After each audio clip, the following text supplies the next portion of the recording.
Lazar approaches Dwight and slams his desk. Max didn't work out. He was a weak male I just wanted to crush. Fear, anxiety, confusion. Dwight feels them all. How is this guy the CEO? More than that, he wanted to crush the employee he's replacing for being a weak male. Dwight doesn't even know what that means. Weak male? Who talks like that in this day and age? His hands fidget nervously. He swallows a growing lump in his throat. Lazar smashes his desk again. I need you to be bolder than him, Dwitch. I need you to get the buzz out there that we're the best company in the business. Did he just call me Dwitch? Dwitch. He just called me Dwitch. Dwight's still not sure what he's supposed to be doing at Peak 22. He's a story hook supervisor. He has no idea what that is. Sounds convoluted and made up. Sounds like bullshit. He took the job because he needs the money, and he can't dress up in costumes for birthday parties anymore. Kids can be so cruel. He's supposed to create fake profiles and write positive reviews about Lazar and his company. Lazar gives his desk another thump. Be a lion, Dwitch. Pounce on the internet. Pounce. Get the word out. Peak 22. We design story hooks for ads that transcend humanity. Dwight has no idea what that means. Lazar leaves a test on his desk and walks away. Dwight stares at the test, unsure. Rose, the manager who hired him, approaches him and explains it's an intelligence test. Lazar wants to make sure he's the smartest in his company. Best advice? Flunk it. Dwight smiles. Gotcha. Our thing is story hook advertising. Dwight cringes every time he hears story hook. Lazar's trying to be different just to be different. Most advertisements use stories to wrap a message in emotion. Just because you call it a story hook doesn't mean it's new, doesn't mean it's different. Story hook is a term used by high school English teachers. Rose laughs. Yes, but Lazar's an idiot, and he wants to feel like he created his own theory for his upcoming book. Dwight's eyes go wide. Book? What book? Rose laughs absurdly and explains.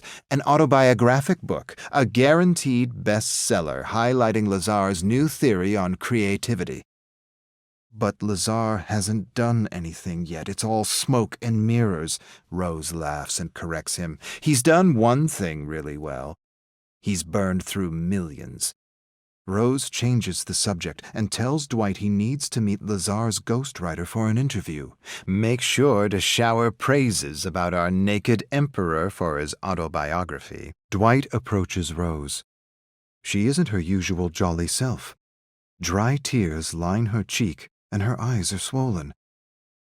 She tells him Lazar embarrassed her at a meeting when she refused to go along with his jokes at the expense of the sound designer's speech impediment.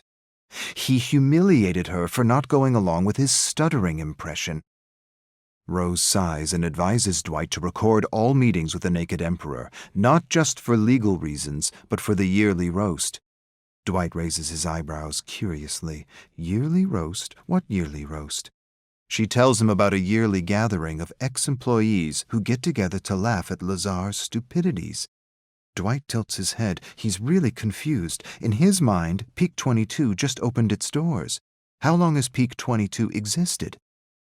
Rose calculates on her hands. 5 years. Dwight can't believe his ears. 5 years and Peak 22 has nothing? Rose smirks. Correction. 5 years and we almost have Lazar's biography and his theory on creativity. Dwight showers Lazar with online praise using fake profiles. It's the coziest job he's ever had. As he prepares to create another false profile, he suddenly hears shouts coming from Lazar's office. He freezes as Lazar verbally assaults the Peak 22 lawyer.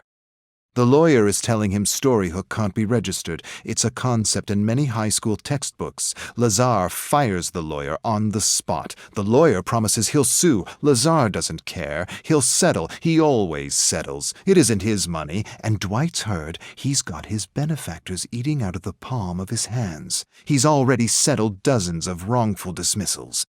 Rose attempts to calm Lazar down, but he screams at her to mind her business. Dwight wants to help her, but he's never made so much money doing so little before. He likes making money doing nothing.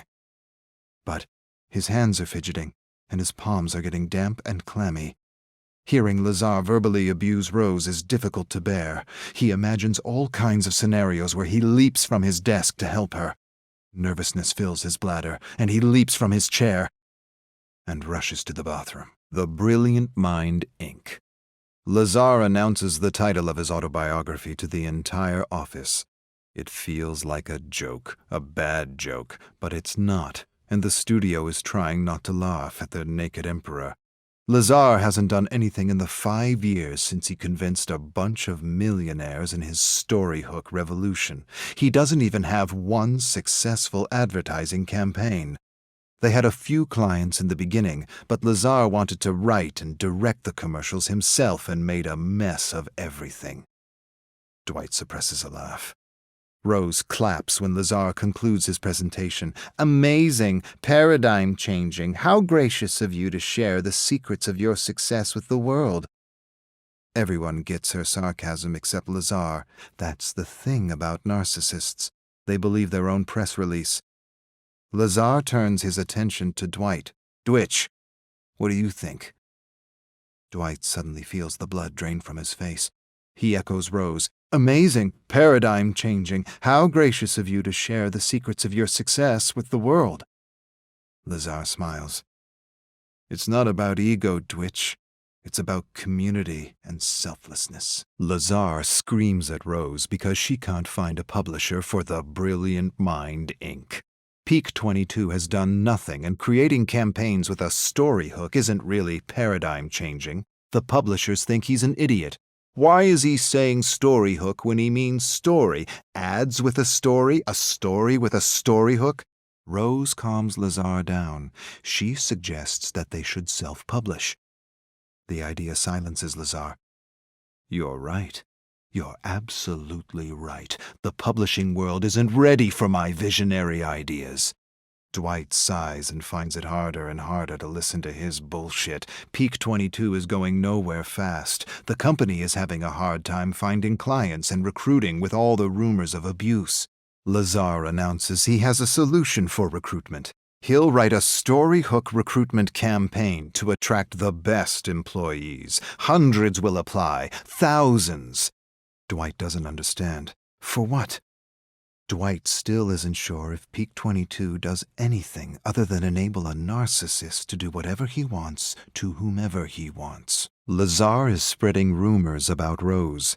Dwight consoles her, but she's inconsolable. She says it's a pattern, his pattern. He discredits, destroys, and demolishes an employee before he fires them. He spreads the rumor he later uses to fire the person. Dwight says she's exaggerating. Rose shakes her head. Lazar's in trouble. He just spent more money on a 1-minute ad campaign for Peak 22 than a Hollywood blockbuster, and his investors want answers. He needs a fall girl, someone to blame for the mismanagement of company funds. Dwight doesn't understand. She explains that Lazar's already left a trail of blood in his wake. The last 3 women in her position were all promoted and fired for Lazar's excesses and stupidities. Lazar has an upcoming meeting with his investors. She will be this year's patsy. Dwight gives her a skeptical look. She shakes her head. You'll see. He spends the money. A woman takes the fall. That's Lazar's idea of equal opportunity. Dwight stares in disbelief as Lazar asks Rose to present the advantages of Storyhook advertising at an all-hands meeting. He interrupts her on every slide in front of everyone, then cancels the meeting. He acts as though it's the first time he's seen Rose's deck. He announces Rose has no idea what a Storyhook is. Everyone leaves the cafeteria feeling bad for her, grumbling that no one knows what he means by story hook or how stupid he is for using a contrived term that just means story. Dwight doesn't understand because she validated every slide in her deck with Lazar. He heard them agree. Before Dwight can talk to her, she is fired and escorted out of Peak 22. Dwight watches his friend, a single mother, walk out. This year's patsy for Lazar's excesses. He siphons the investment money, and his friend gets the boot. The whole meeting was a setup to discredit her in front of everyone. Lazar approaches Dwight. "Sorry, Dwitch. I know Rose was your manager, but I had to let her go. She wasn't aligned with our company values." Dwight stares at Lazar in mingled shock and horror. What values? He wants to scream at Lazar. He wants to grab his ears and rip them out of his narcissistic head.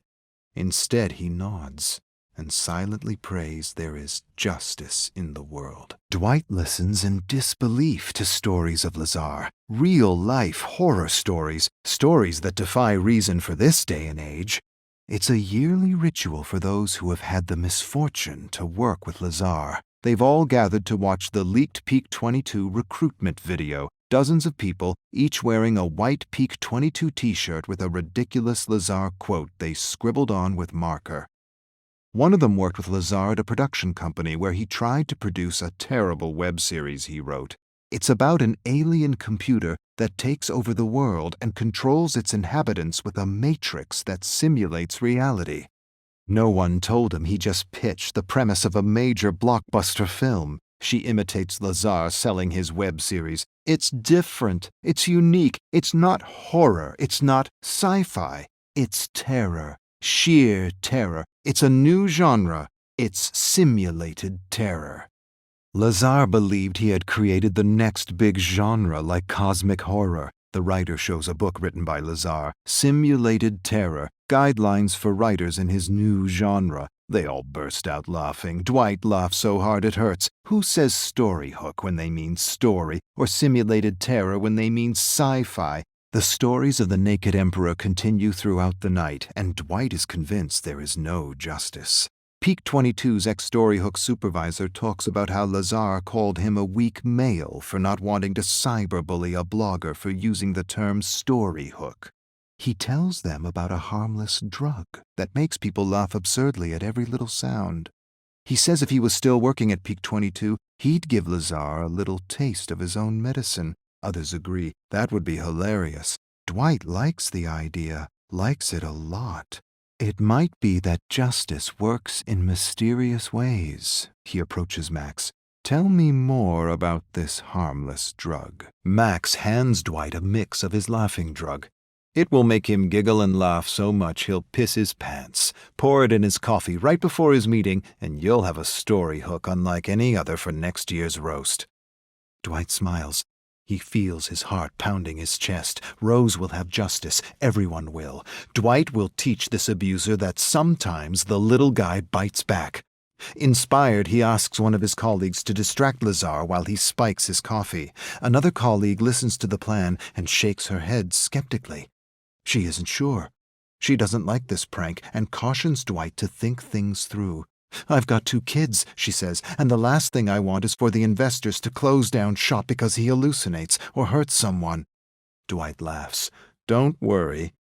The most that will happen is he'll act like a donkey." Dwight lifts his chin proudly and reassures her no one will get hurt. He places his hand on her shoulder and feels like the leader he always knew he's been. "Nothing bad will happen, or my name isn't Dwight."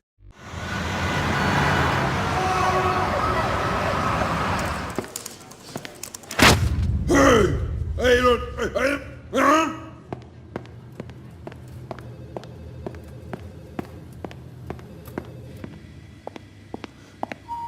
Hey, oh.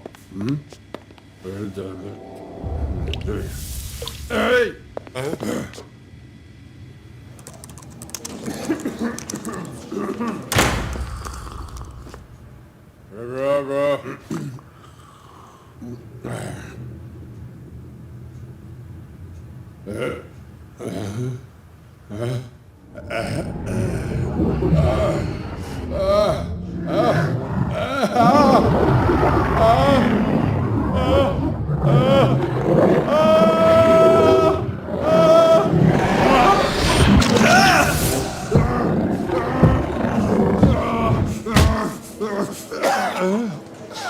Hey,